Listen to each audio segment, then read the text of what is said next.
Eric a 60 ans, mais le temps ne semble avoir aucune prise sur sa curiosité, son envie de voyager et son adaptabilité.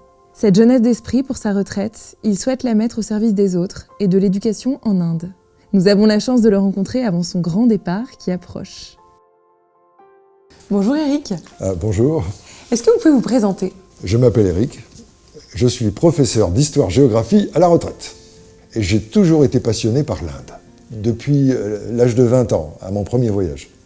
Depuis quand est-ce que l'Inde fait vraiment partie de votre projet de retraite? Les 10 dernières années, j'ai eu l'occasion, dans le cadre de missions humanitaires, de donner des cours à des élèves de primaire à New Delhi. Et j'ai constaté à quel point leurs écoles manquent de moyens.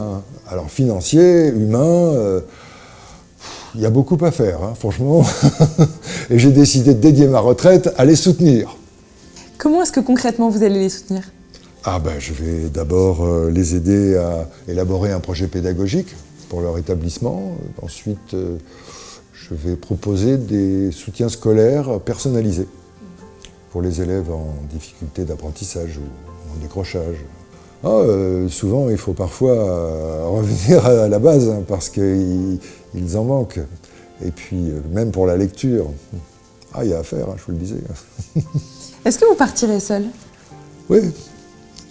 Je suis divorcé. Ma fille est une adulte maintenant. Elle est très contente que je parte. Et j'ai beaucoup d'amis là-bas. Ils pourront me loger en attendant que je trouve un logement moi-même. L'association pour laquelle je pars va m'aider. Tout va bien. Est-ce que ce projet vous demande d'ailleurs un investissement financier? Alors ça, c'est pas un frein, parce que, vous savez, là-bas, avec très peu d'argent, on peut très bien vivre. Et puis en plus, si besoin, j'ai mis de côté un petit peu ces dernières années. Ça devrait aller. Combien de temps est-ce que vous pensez rester là-bas?